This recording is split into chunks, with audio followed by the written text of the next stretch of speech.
જી ભવનાથના પટાંગણમાં આપણે હાજર છીએ એટલે એની જ એક અંતરો જે તમે ગીતની યાદી કરી એની બિરાજે ભાઈ ભવનાથ ગરુડો રવેડીનો છે ઠાઠ મળે અંબાના આશીર્વાદ જીવ શિવથી કરતો સંવાદ અલખનું આંગણિયું ગિરનાર અલખનું આંગણિયું ગિરનાર છે સોરઠનો શણગાર ગુર્જરી ધરા કેરો ધબકાર જેનો મહિમા છે અપરંપાર શિખર પર દત્ત તણો દરબાર અલખનું આંગણિયું ગિરનાર અલખનું આંગણિયું ગિરનાર વર્ષોથી સાધુ સંતોના નેતૃત્વ હેઠળ જે મેળો થતો આપણો શિવરાત્રીનો પણ આ વખતે સાધુ સંતો તો ખરા પણ સાધુ સંતોને ધ્યાનમાં રાખીને આપણી સરકારે જે નિર્ણય લીધો છે જેને નામ આપ્યું છે મિની કુંભ મેળો ફરક એ વાતનો છે કે કાંઈક રોશની અલગ છે, કાંઈક ભાવ અલગ છે, કાંઈક સંતોનો આપણો જે શ્રોતાગણો જે છે ભાવિ ભક્તો જે બધા આવે છે એનો ઉર્જા અલગ છે અને એ જોઈને ખૂબ આનંદ થાય છે અને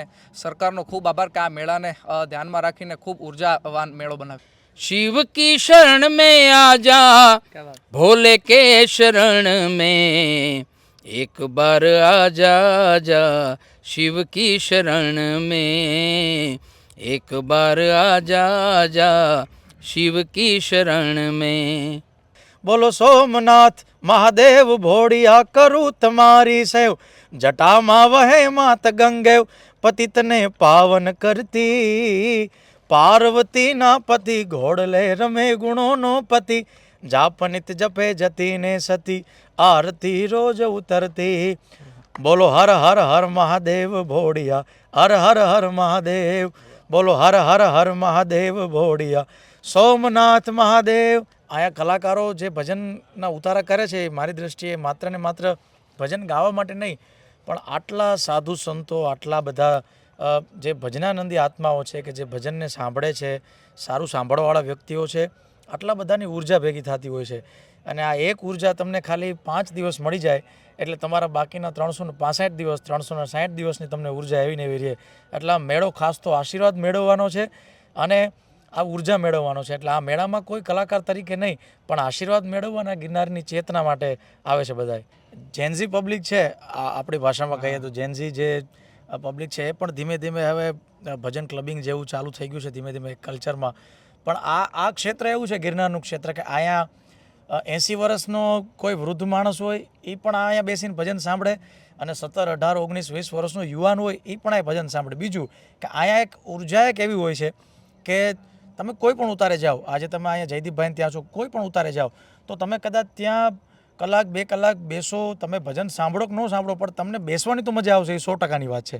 જ્યાં શબ્દ નહીં ભાવ બોલે છે, જ્યાં તાલ નહીં તાંડવ અનુભવાય છે, જ્યાં ભજન માત્ર ગાયન નહીં પરંતુ સાધના બને છે, એ મહાશિવરાત્રિ અને ગિરનારની ગોદની અંદર આ મહાશિવરાત્રિની અંદર જ્યાં ભજન માટે જ્યાં સંતવાણીના આરાધકો હોય છે તેમનો જમાવડો થતો હોય છે અને તેમના જ કારણે ભજન ભોજન અને ભક્તિ આ ત્રિવેણી સંગમ જે છે તે ગિરનારની ગોદમાં જોવા મળે છે. અને આ મહાશિવરાત્રિ આજે મિની કુંભ જેમને અત્યારે નામ આપવામાં આવ્યું છે અને તે વિશ્વભરની અંદર મિની કુંભ ઓળખ પામે તે માટેના જે અથાગ પ્રયાસ જે છે તે સરકાર દ્વારા પણ કરવામાં આવ્યા છે. ત્યારે આપણી સાથે સંતવાણીના આરાધક એક નહીં પરંતુ 3 છે, રાજભાઈ ગઢવી, જયદીપભાઈ સોની અને મયુરભાઈ દવે, જેમનો ઉતારો છે. અત્યારે આપણે અહીંયા પહોંચ્યા છીએ જે આ શિવ ભજનોત્સવ જયદીપભાઈ સોની જે છે તેમની સાથે જ આપણે પ્રથમ શરૂઆત કરીએ. જયદીપભાઈ શું કહેશો, પ્રથમ વખત જે કહી શકાય ઉતારાનું આયોજન કરવામાં આવ્યું છે, કઈ રીતે જુઓ છો?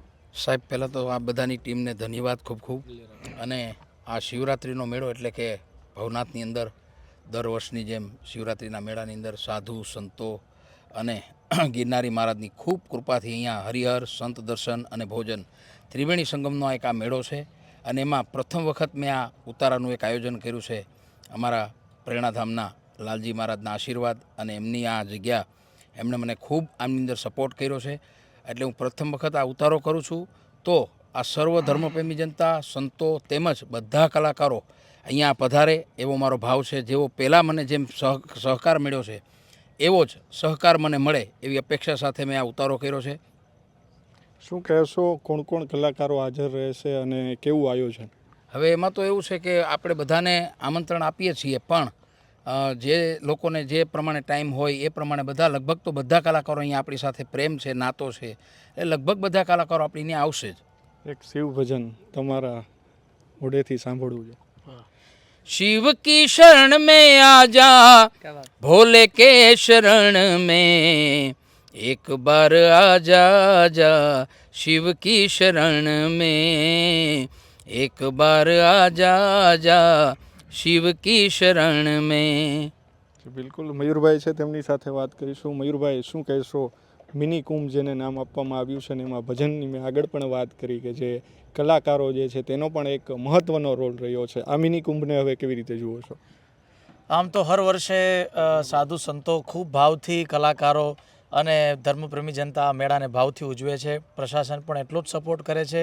આ વખતે સોનામાં સુગંધ કહી શકાય એવું ગુજરાત સરકારે આ મેળાને મિનિકુંભ જાહેર કર્યો છે. એટલે અતિ વિશેષતા, કારણ કે ભવ્યતા અને દિવ્યતા બંનેનો આ મેળો છે. શિવરાત્રિ એટલે માત્ર ને માત્ર આવીને મેળા વહી જાય એવું નહીં, પણ અહીંયા આવે એટલે અહીંની એક ઉર્જા અલગ છે, અહીંની ચેતના અલગ છે. અને તમે જ્યાં જોવો ને આ જગ્યાએ ભજન, વાં ભજન, ભજન, બધી બાજુ તમને હરિહર અને ભજનના હાકલ તમને સંભળાય. તો અહીંયા કલાકારો જે ભજનના ઉતારા કરે છે, મારી દૃષ્ટિએ માત્ર ને માત્ર ભજન ગાવા માટે નહીં, પણ આટલા સાધુ સંતો, આટલા બધા જે ભજનાનંદી આત્માઓ છે કે જે ભજનને સાંભળે છે, સારું સાંભળવાવાળા વ્યક્તિઓ છે, આટલા બધાની ઉર્જા ભેગી થતી હોય છે. અને આ એક ઉર્જા તમને ખાલી 5 દિવસ મળી જાય એટલે તમારા બાકીના 365 દિવસ, 360 દિવસની તમને ઉર્જા એવી ને એવી રહે. એટલે આ મેળો ખાસ તો આશીર્વાદ મેળવવાનો છે અને આ ઉર્જા મેળવવાનો છે. એટલે આ મેળામાં કોઈ કલાકાર તરીકે નહીં, પણ આશીર્વાદ મેળવવાના ગિરનારની ચેતના માટે આવે છે બધાય. અને ગિરનારમાં જે આવે છે એ બધાનું પણ, અમે તો જુનાગઢના છીએ અમે ત્રણેય, એટલે અમારા ત્રણેય વતી દેશ વિદેશમાંથી જે કોઈ પણ મેળાનો લાભ લેવા પધારે છે એનું અમારા ખરા હૃદયથી અને દિલથી આ બધાનું ભાવથી સ્વાગત છે અહીંયા. આપના માટે આ મહાશિવરાત્રિનો મેળો જે છે કેટલો મહત્વનો છે? તમે કહ્યું તમે તો જુનાગઢથી જ છો, તો આપના માટે કેટલો મહત્વનો છે? આમ તો કલાકારોની દિવાળી કહી શકાય મેળો એટલે. જી, શક્ય હોય તો અમે બધા કલાકારો તો પૂરેપૂરા દિવસ અહીંયા રહેવાની અમારી તમન્ના હોય કે ભાઈ 5 દિવસ રહે, પણ ક્યારેક કાર્યક્રમોમાં આગળ પાછળ બહાર જવાનું હોય. પણ કલાકારોની તો 100% દિવાળી છે અહીંયા. બીજું એક કે અહીંયા ગુજરાતભરમાંથી જે કલાકારો આવે છે, તમે જોતા હશો કેટલા કલાકારો તમને બધે મળશે. અમારી જેમ અમે અહીં છીએ એમ અત્યારે બધા કલાકારો આવી ગયા હોય. શાના માટે? કે માત્ર ગાવા માટે નહીં, પણ આ ઉર્જા લેવા માટે, આની ચેતના માટે. ને અમારી દિવાળી છે એટલે કલાકારોનો સૌથી મોટામાં મોટો જો મેળાવડો ગુજરાતમાં થતો હોય ને તો એ શિવરાત્રિનો મેળો છે. એટલે અહીંયા બધા અમે મળીએ એકબીજા, અમે એકબીજા અહીંયા હારે ગાઈએ, હારે રહીએ, એની જ મજા છે. બિલકુલ. જે સ્વરાજના દર્શકો છે એના માટે એક કડી થઈ જાય. ઓ બોલો સોમનાથ મહાદેવ ભોળિયા, બોલો સોમનાથ મહાદેવ ભોળિયા, કરું તમારી સેવ, જટામાં વહે માત ગંગેવ, પતિતને પાવન કરતી, પાર્વતીના પતિ ઘોડલે રમે ગુણોનો પતિ, જાપનિત જપે જતીને સતી, આરતી રોજ ઉતરતી. બોલો હર હર હર મહાદેવ ભોળિયા, હર હર હર મહાદેવ, બોલો હર હર હર મહાદેવ ભોળિયા, સોમનાથ મહાદેવ. અને સાથે સાથે અમારા જયદીપભાઈ સૌ પ્રથમ વખત ઉતારો કરે છે. તમે જોઈ શકો છો મિની કુંભ મહાશિવરાત્રિ તારીખ 11 થી 15 સુધી ગેબી ગિરનારી શિવ ભજનોત્સવ. જયદીપભાઈ પહેલી વાર અવતારો કરી રહ્યા છે, તો જયદીપભાઈને અમે ગિરનારી મહારાજને એવી પ્રાર્થના કરીએ જયદીપભાઈ માટે કે હર વર્ષ જયદીપભાઈનો આ મેળો વર્ષે ને વર્ષે ખૂબ એમની ચેતના અને આ દિવ્યતા અને ભવ્યતા વધતી જાય એવી અમે શુભકામના અને ગિરનારી મહારાજ પાસે એવી પ્રાર્થના કરીએ કે જયદીપભાઈનો ઉતારો ખૂબ સફળતાથી નીવડે. વાહ. રાજભાઈ પણ આપણી સાથે. રાજભાઈ, સોરઠનો શણગાર જે ખૂબ જ વાયરલ થઈ રહ્યું છે, પહેલા તો એની કડી સાંભળવી. જી, ભવનાથના પટાંગણમાં આપણે હાજર છીએ એટલે એની જ એક અંતરો જે તમે ગીતની યાદી કરી એની. બિરાજે ભાઈ ભવનાથ ગરુડો રવેડીનો છે ઠાઠ, મળે અંબાના આશીર્વાદ, જીવ શિવથી કરતો સંવાદ, અલખનું આંગણિયું ગિરનાર, અલખનું આંગણિયું ગિરનાર, છે સોરઠનો શણગાર, ગુર્જરી ધરા કેરો ધબકાર, જેનો મહિમા છે અપરંપાર, શિખર પર દત્ત તણો દરબાર, અલખનું આંગણિયું ગિરનાર, અલખનું આંગણિયું ગિરનાર. અલખનું આંગણિયું ગિરનાર. આપના માટે આ મેળો કેટલો મહત્વનો છે? જેમ જયદીપભાઈ અને મયુરભાઈ વાત કરી એમ કલાકારો માટે દિવાળી છે અને બીજા નંબરમાં કલાકારો બધે કાર્યક્રમ કરતા હોય છે, ભજન કરતા હોય છે, પણ અહીંયા ભજન કરે છે. અહીંયા જે શ્રોતાગણો જે છે દેશ વિદેશથી પધારે છે એમને બધાને જે ભજન સંભળાવે છે, પોતે કલાકારો પણ આનંદ લૂંટે છે. કારણ કે અહીંયા એનું કર્મ પણ ભેગું થાય છે અને એનો આનંદ પણ લૂંટી શકે છે. એટલે ત્રિવેણી સંગમ જેમ વાત કરી એમ સાધુ સંતોનો મેળો, ભક્તિનો મેળો, ભજનનો મેળો, ભોજનનો મેળો, એટલે કલાકારોને તો આનંદ અલગ હોય છે, પણ શ્રોતા જેટલા આવે છે એ પણ હરખ સાથે આ મેળો જે છે, આપણો જે મિનિકુંભ મેળો છે, એનો આનંદ લૂંટતા હોય છે. કેવું લાગી રહ્યું છે કે જે શિવરાત્રિનો મેળો અત્યાર સુધી થતો હતો, હવે એને મિની કુંભ એટલે કે હવે વિશ્વ સ્તરે આ મેળો જે છે તેમની ચર્ચા થઈ રહી છે. પ્રયાગરાજની અંદર ગયા વર્ષે જ આપણે જે મહાકુંભ જોયો અને હવે શિવરાત્રિનો આ મિની કુંભ. જી, વર્ષોથી સાધુ સંતોના નેતૃત્વ હેઠળ જે મેળો થતો આપણો શિવરાત્રિનો, પણ આ વખતે સાધુ સંતો તો ખરા, પણ સાધુ સંતોને ધ્યાનમાં રાખીને આપણી સરકારે જે નિર્ણય લીધો છે, જેને નામ આપ્યું છે મિની કુંભ મેળો. ફરક એ વાતનો છે કે કાંઈક રોશની અલગ છે, કાંઈક ભાવ અલગ છે, કાંઈક સંતોનો, આપણો જે શ્રોતાગણો જે છે, ભાવિ ભક્તો જે બધા આવે છે, એનો ઉર્જા અલગ છે અને એ જોઈને ખૂબ આનંદ થાય છે. અને સરકારનો ખૂબ આભાર કે આ મેળાને ધ્યાનમાં રાખીને ખૂબ ઉર્જાવાન મેળો બનાવ્યો. શું કહેશો જે મેળામાં નથી આવી રહ્યા તેમના માટે? કારણ કે મિની કુંભ, જી, મિની કુંભ તો છે, શિવરાત્રિનો મેળો છે, કારણ કે મેન તો શિવરાત્રિનો મેળો, ભોળાનો મેળો કહેવાય.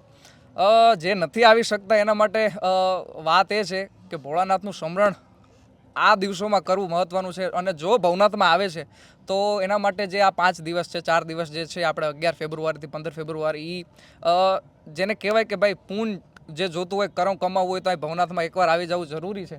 એનાથી બધું અહીંયા પાપ ધોવા માટેની સીડી છે, કર્મ માટેની સીડી છે, પુણ્ય માટેની સીડી છે અને ભજન માટેની પણ સીડી છે. એટલે ભવનાથના મેળામાં જે કોઈ આવે છે એ બધા ગર્વ અનુભવે છે, શાંતિ અનુભવે છે અને પોતાના કર્મ મેળવે છે. હા, ખૂબ સરસ વાત કરી. મયુરભાઈ પાસે પાછા જઈશું. મયુરભાઈ, શું કહેશો? આપ ત્રણેય યુવાનો છો અને ઘણું બધું નામ આપનું વિશ્વ સ્તરે છે જ, બધા ઓળખે છે ખૂબ સારી રીતે, પણ આજે સંતવાણી જે આપણે જુનાગઢના મેળાની અંદર લોકો માણવા આવે છે, પરંતુ યુવાનો માટે આ કેટલી મહત્ત્વની રહેશે? આજના યુવાનો સંતવાણી તરફ આવે એના માટે શું કહેશો? જે આમ તો તમે જોવો છો કે આ યુગ ધીમે ધીમે હવે જેન્ઝી પબ્લિક છે, આપણી ભાષામાં કહીએ તો જેન્ઝી જે પબ્લિક છે, એ પણ ધીમે ધીમે હવે ભજન ક્લબિંગ જેવું ચાલુ થઈ ગયું છે ધીમે ધીમે કલ્ચરમાં. પણ આ ક્ષેત્ર એવું છે, ગિરનારનું ક્ષેત્ર, કે અહીંયા 80 વર્ષનો કોઈ વૃદ્ધ માણસ હોય એ પણ અહીંયા બેસીને ભજન સાંભળે, અને 17, 18, 19, 20 વર્ષનો યુવાન હોય એ પણ આ ભજન સાંભળે. બીજું કે અહીંયા એક ઉર્જા એક એવી હોય છે કે તમે કોઈ પણ ઉતારે જાઓ, આજે તમે અહીંયા જયદીપભાઈને ત્યાં છો, કોઈ પણ ઉતારે જાઓ તો તમે કદાચ ત્યાં કલાક 2 કલાક બેસો, તમે ભજન સાંભળો કે ન સાંભળો, પણ તમને બેસવાની તો મજા આવશે, એ 100%ની વાત છે. એમ કરતાં કરતાં ધીમે ધીમે યુવાનો માટે તો હું એમ કહું છું કે જે તમે જોવો જ છો કે અત્યારે યુવા વર્ગ લોક ડાયરા તરફ ખૂબ વળી ગયું છે. અમને ખુદને પણ અત્યારે એટલા બધા ફોન ને મેસેજ ને બધા આવતા હોય કે ભાઈ શિવરાત્રિમાં અમે આવીએ છીએ, શિવરાત્રિમાં અમે આવીએ છીએ. ઘણા એવા છે કે જેને ખરેખર ભજન હારે કાંઈ નાતો નથી, જેને એ ભજન હારે એકચ્યુઅલમાં કાંઈ નાતો નથી, પણ તોય એમ કે અમારા મેળામાં આવું છો મોજ કરવા ડાયરાની, એને એકચ્યુઅલ ભજનની ખબર ન હોય, પણ તોય એના માટે ભજન ડાયરો એ એક સિંગલ વર્ડ થઈ ગયો છે. એટલે કોઈ પણ યુવાનો હોય અત્યારે બહુ ખેંચાઈ ગયા છે યુવાનો, અને આપણા માટે બહુ સારી વાત છે. આપણા ગુજરાતના સુપ્રસિદ્ધ ગાયકો છે એનો પણ આભાર માનીએ કે એને ધીમે ધીમે આ કલ્ચરને એક અલગ જગ્યાએથી અહીંયા ડાયવર્ટ કર્યું, એટલે એ લોકોનો પણ સિંહ ફાળો છે. ને અમે ત્રણેય પણ એવી જ પ્રયત્નો કરીએ કે ભાઈ આપણું યુવાધન છે એ કોઈના કોઈ પણ સ્વરૂપે અમે ડાયરો ગાઈએ, એને મજા આવે એવા થોડાક લોકગીતો ગાઈએ, પણ થોડાક 1-2 ભજન સાંભળી લે તો એને પણ ધીમે ધીમે આવનારી પેઢીને, અને મેળો તો એવો છે કે આવનારી પેઢીને યાદ રહેવો જ જોઈએ, આપણી જનરેશનના લોકોને, કે મેળો શું છે અને મેળામાં શું આની દિવ્યતા, આની ભવ્યતા છે. એટલે જેટલા યુવાધન આવે અમારા માટે તો ખૂબ સારી વાત છે. જી બિલકુલ. તો હતા આપણી સાથે ત્રણેય કલાકારો. ખૂબ ખૂબ આભાર સ્વરાજ સાથે જોડાવા બદલ. અને જયદીપભાઈનો ઉતારો, જેમ મયુરભાઈએ વાત કરી, જયદીપભાઈએ વાત કરી અને રાજભાઈએ વાત કરી, કંઈ કહેવામાં ઉતારામાં આપ સર્વને પધારવા મારા તરફથી, અમારા જયદીપભાઈ તરફથી, કારણ કે 25-30 વર્ષથી આ ભજનમાં અમારા જયદીપભાઈએ ભોગ દીધો છે અને આ વર્ષે એમનું આ નિર્ણય અમે બધાય ખૂબ આનંદ છીએ. અને આપ સર્વને પણ પધારવા માટે, શિવ ભજનોત્સવમાં પધારવા માટે ભાવભર્યું આમંત્રણ છે જયદીપભાઈ વતી. આમ તો રાજે વાત કરી, રાજને વાતને આમ અટકાવતો નથી ખાલી, આમ તો એની ઘર જેવું છે. જયદીપભાઈની ઈચ્છા ઘણા ટાઈમથી હતી મેળો કરવાની, પણ કહેવત છે ને કે ઈરાદે લાખ બનતે બન કે તૂટ જાતે, મગર ગિરનાર રોહી આતે જેને ગિરનારી ભૂલાતે. તો આ વખતે ગિરનારી મહારાજે એના ઉપર વિશેષ કૃપા કરી છે, એટલે એને આવો વિચાર આવ્યો અને વિચારને એને અમલમાં મૂકી દીધો તરત. અમને બધાને જ્યારે એને નક્કી કર્યું ત્યારે અમને બધાને કલાકારોને કીધું કે ભાઈ અમે આવું નક્કી કરીએ છીએ એટલે અમે તરત જ બધાએ લીલી ઝંડી કે ભાઈ કરો જયદીપભાઈ, અમે તમારી સાથે છીએ. અને જયદીપભાઈ હર વર્ષે આવો મેળો કરે એવી અમે શુભેચ્છા જયદીપભાઈ માટે. જયદીપભાઈના આવા મિત્રો પછી એમાં શું કહેતા છે ગિરનારી મહારાજની કૃપાજી. બિલકુલ. તો આપણી સાથે હતા ત્રણેય સંતવાણીના આરાધકો અને તેમની સાથે આપણે ચર્ચા કરી. જ્યારે જયદીપભાઈની વિશેષ આપણે વાત કરી કે તેઓ પ્રથમ વખત ઉતારો કરી રહ્યા છે, ત્યારે સ્વરાજના પણ દર્શકો અને જે જૂનાગઢમાં આવી રહ્યા છે તેમને પણ તેઓ આમંત્રણ આપી રહ્યા છે અને તેઓ પણ અહીંયા ભજનનો લાહવો લે તેવી પણ તેઓ અપીલ કરી રહ્યા છે.